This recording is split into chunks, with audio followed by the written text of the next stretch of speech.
Iran Israel युद्ध, जिसे 12 दिवसीय युद्ध 13 जून से 24 जून 2025 के नाम से भी जाना जाता है, मध्य पूर्व में छिड़ा एक सशस्त्र संघर्ष था। यह तब शुरू हुआ जब इजराइल ने ईरान की प्रमुख सैन्य और परमाणु सुविधाओं पर अचानक हमले किए। कई प्रमुख सैन्य नेताओं, परमाणु वैज्ञानिकों और राजनेताओं की हत्या की। बहुत लोग घायल हुए थे, जैसे कि फरीदुन अब्बासी, हुसैन सलामी, आमिर अली, हाजी जादे और ईरान की वायु रक्षा प्रणाली को नष्ट कर दिया। इसके जवाब में ईरान ने 550 से अधिक बैलिस्टिक मिसाइलें और 1000 से अधिक आत्मघाती ड्रोन दागे। इन हमलों ने नागरिक आबादी वाले क्षेत्रों, एक अस्पताल और कम से कम 12 सैन्य, ऊर्जा और सरकारी ठिकानों को निशाना बनाया। संयुक्त राज्य अमेरिका अमेरिका ने ईरानी हमलों को रोका और 22 जून को ईरान की 3 परमाणु साइटों पर बमबारी की। इसके बाद ईरान ने कतर स्थित अमेरिकी अड्डे पर मिसाइलें दागी। 24 जून को अमेरिका के दबाव में इजराइल और ईरान ने युद्ध विराम पर सहमति जताई। पृष्ठभूमि यह संघर्ष दशकों से चले आ रहे प्रॉक्सी युद्धों की पृष्ठभूमि पर हुआ।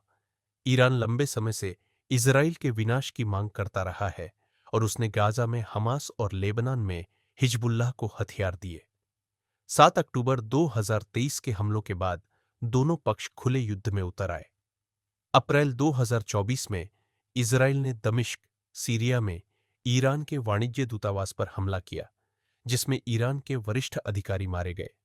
इसके बाद अप्रैल और अक्टूबर 2024 में प्रत्यक्ष संघर्ष जारी रहा। ईरान का परमाणु कार्यक्रम लंबे समय से अंतर्राष्ट्रीय चिंता का विषय रहा है।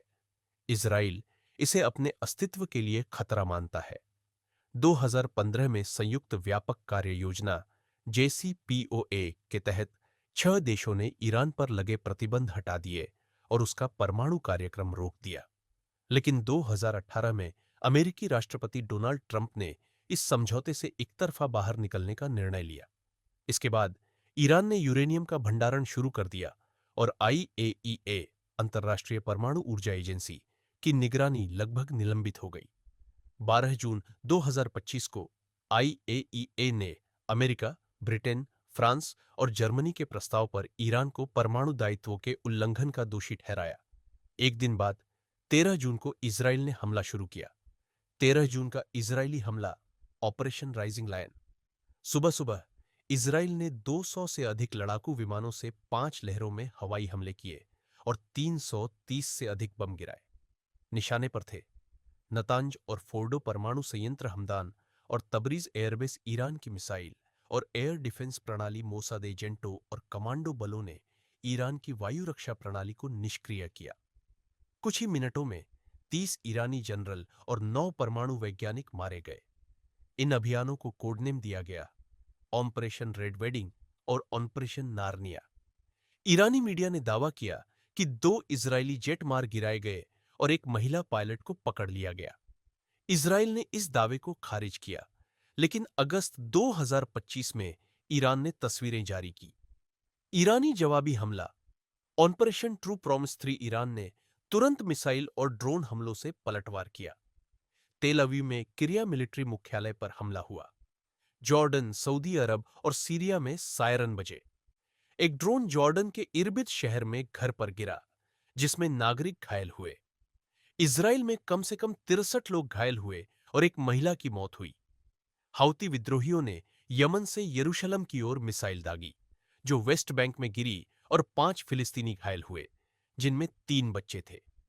अमेरिका का हस्तक्षेप। 22 जून को अमेरिकी विमानों ने ईरान की 3 परमाणु साइटों पर बमबारी की। इसके जवाब में ईरान ने कतर स्थित अमेरिकी अड्डे पर मिसाइलें दागी। मानव हानि। ईरान में 4870 से अधिक नागरिक मारे गए या घायल हुए, हजारों विस्थापित हुए और इंटरनेट ब्लैकआउट लागू किया गया। इजराइल में 63 घायल, एक मृतक और व्यापक सेंसरशिप के कारण वास्तविक नुकसान छिपा रहा। निष्कर्ष। 24 जून 2025 को अमेरिका के दबाव में युद्ध विराम हुआ। ईरान ने कहा उसका परमाणु कार्यक्रम सिर्फ शांतिपूर्ण है। इजराइल ने कहा हमने जीवित रहने के लिए हमला किया।